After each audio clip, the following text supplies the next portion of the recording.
Hello friends, today I'm going to show you how to construct a solo while really only thinking about one magic note.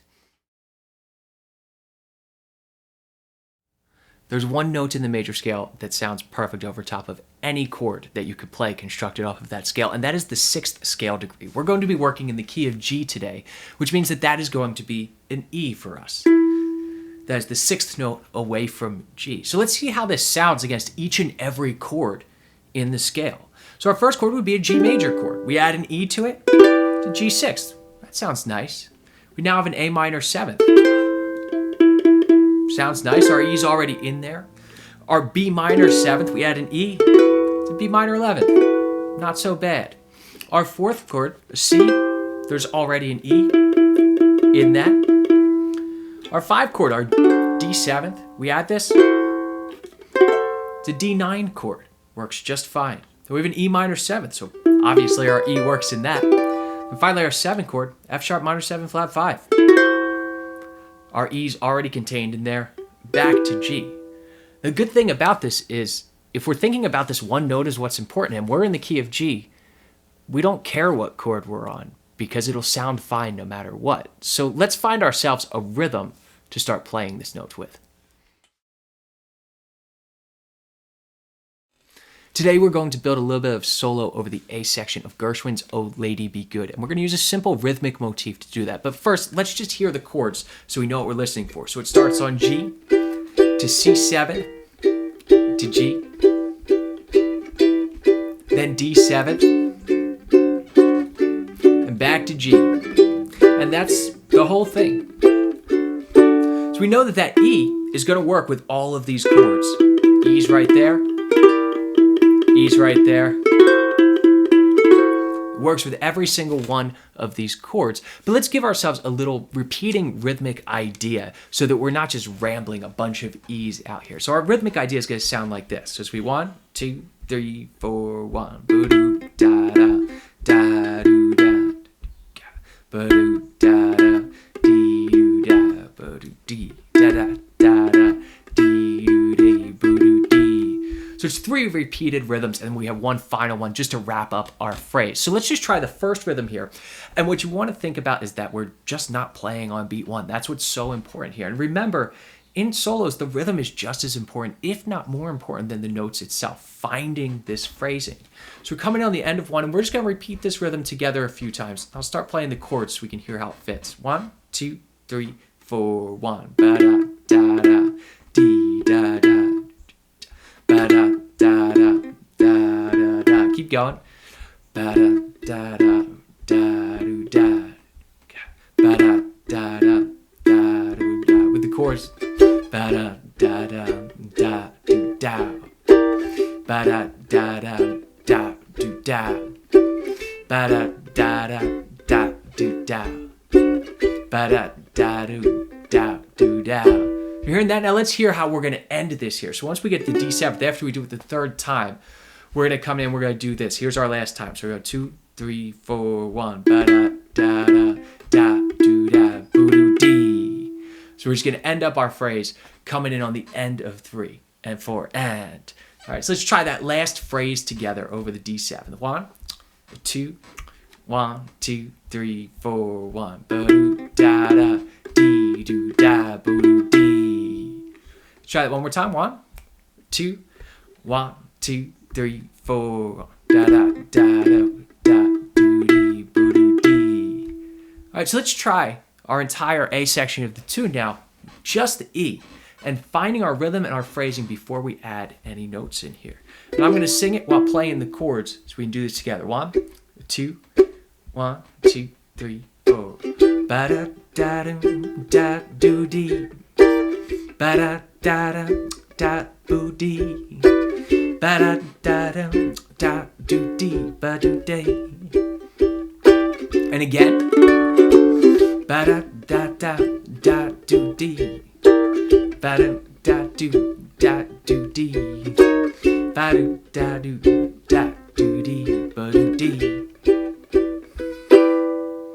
Good. So we can't just play one note the whole time. So let's see what other notes we can add to this.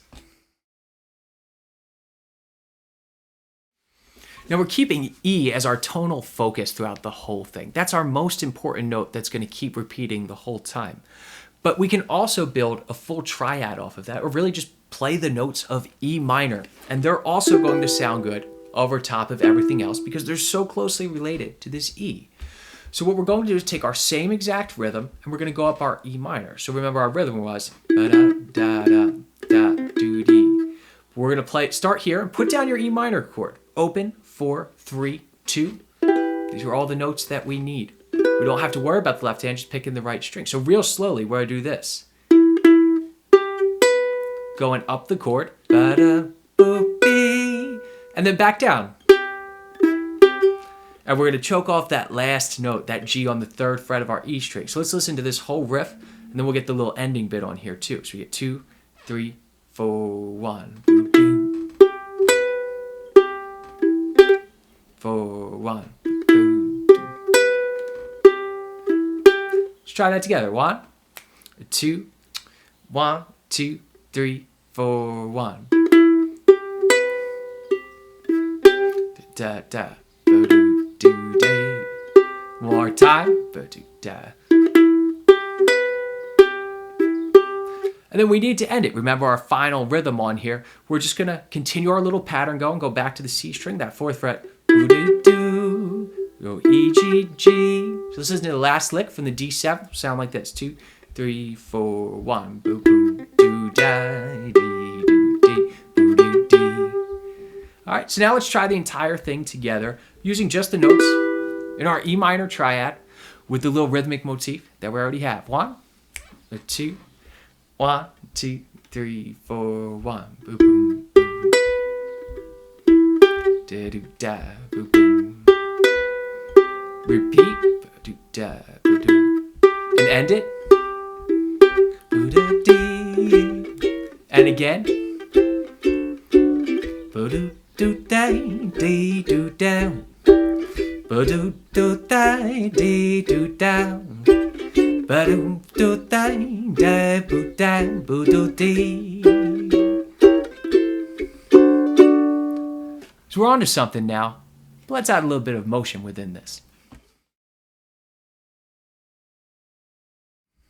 We're just going to add a couple chromatic tones. We're still mostly playing this E minor here, but we can explore things that are a fret away from that and just sliding into those notes a little bit. So what we're going to add here is the D sharp. Instead of playing 2 E's right here, we're going to slide into that E. And just go right up our E minor chord. So you get 3, 4, 1. Nothing else changes. Let's try that first lick. 1, 2, 1, 2, 3, 4, 1. Try it again. 4, 1. Not bad, right? But what if we change the second lick a little bit so we're not playing exactly the same? Again, let's just think 1 fret away from these notes that we have. And what we're going to do is take this B on the 2nd fret. We're going to play a B flat. Just give it a little nod to the blues scale here, playing that flat 3 here. So the next time that we do the arpeggio, back over top of the G6 chord, we're going to play. So we're B flat, slide into B, and then round it out exactly the same, going E, G. So let's listen to the first line of the solo now. Just these little chromatic passing tones in here. 1, 2, 3, 4, 1. And to the B flat. Let's try that. 1, 2, 1, 2, 3, 4, 1. Do-do-da. And then we got to end the phrase, right? So we're going to play the same exact thing. Bring back our main theme. Slide in from that D sharp. And then to end it, instead of using D sharp, let's use a D this time. At the very end. So we're going to go 2, 4 on the C string. Here, so let's listen to that last lick.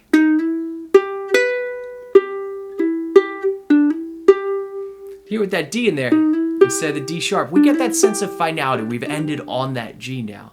So let's listen to the entire thing with these chromatic tones in here, then we'll try it together. 1, 2, 3, 4, 1. Da.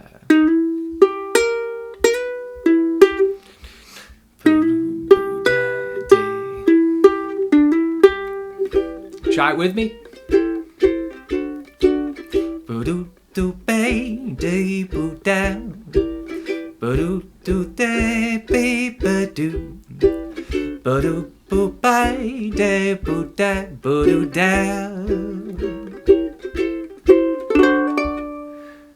We've got something now, but we need just a little bit more.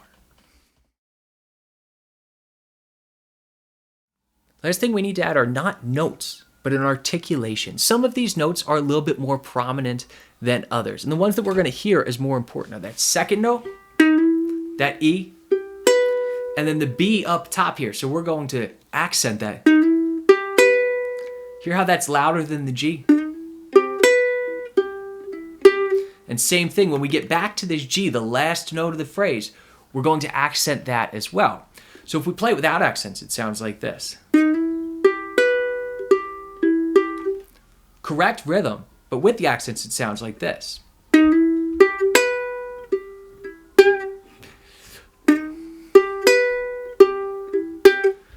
Changes the feel a whole lot just by accentuating different little notes in here. And that accent pattern is going to stay exactly the same. So we just need to add it to the notes that we just had.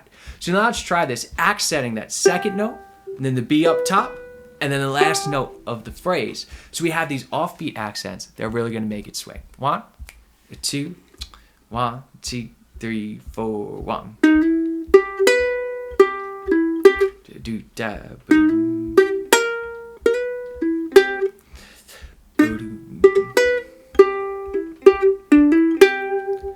And you can play with where these accents are in the pattern. They don't have to be right here, but make sure that you're playing dynamically and accentuating some of the notes to make them come out. And even better if you can make the offbeats accents.